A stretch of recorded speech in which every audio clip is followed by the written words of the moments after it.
Question है number series का। हमें यहाँ पर ये पता लगाना है कि इस नंबर सीरीज में प्रश्न चिन्ह के स्थान पर कौन सी संख्या आएगी।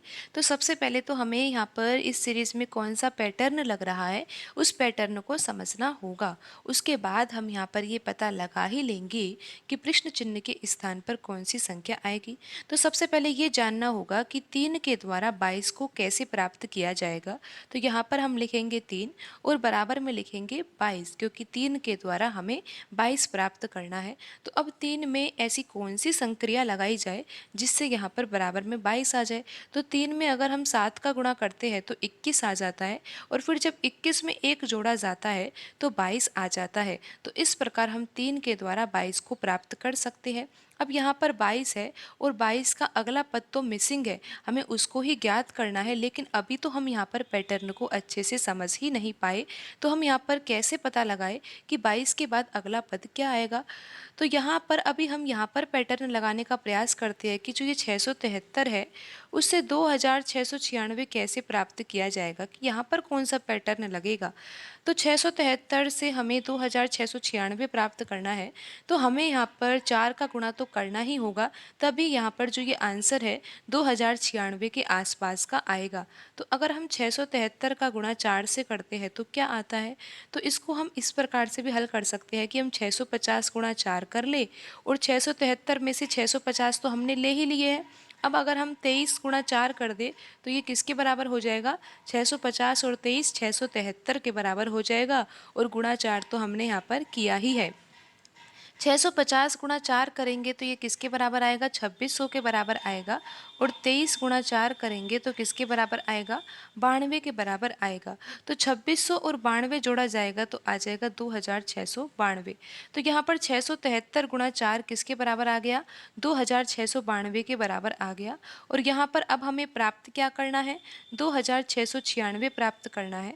तो अब हम किस प्रकार करेंगे, आपको पता लग गया कि 673 गुणा 4 करने पर 2692 आया है, और 2696 प्राप्त करना है तो 2692 में 4 जोड़ना होगा।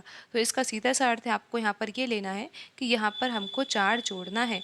673 गुणा 4 करेंगे 2692 आएगा, और 2692 में 4 जोड़ने की आवश्यकता है, क्योंकि यहाँ पर हमें 2696 लेकर आना है। तो अब आप यहाँ पर पैटर्न को समझिए कि यहाँ पर 3 में 7 का गुणा किया गया था, लेकिन यहाँ पर 673 में 4 का गुणा किया गया है। तो इसका सीधा सा अर्थ ये है कि यहाँ पर घटते क्रम में हमें लिखना है कि यहाँ पर 7 से गुणा किया है तो यहाँ पर 6 से गुणा किया जाएगा, अगले पद में यहाँ पर 5 से गुणा किया जाएगा, और यहाँ पर तो ये आ ही जाएगा कि 4 से गुणा करना है। अब आप जोड़ने में देखिए कि किस संख्या को जोड़ना है।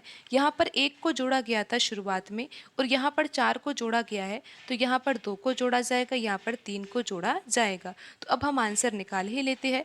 22 का गुणा 6 से किया जाएगा तो क्या आएगा, 22 गुणा 6 करने पर यहाँ पर 6 दूनी 12, और 6 दूनी 12 और 1 13, 132 आएगा, और 132 में अगर 2 जोड़ेंगे तो 134 आ जाएगा।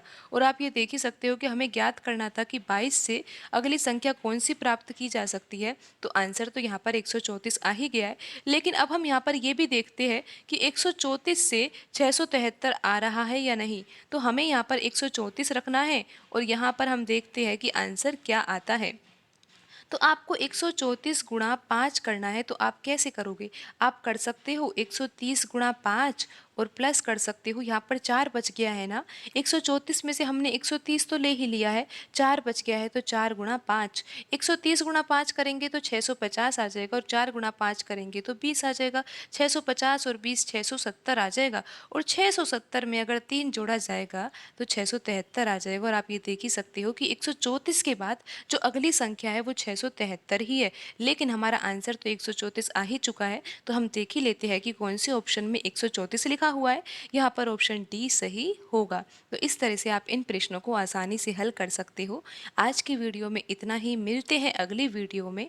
धन्यवाद।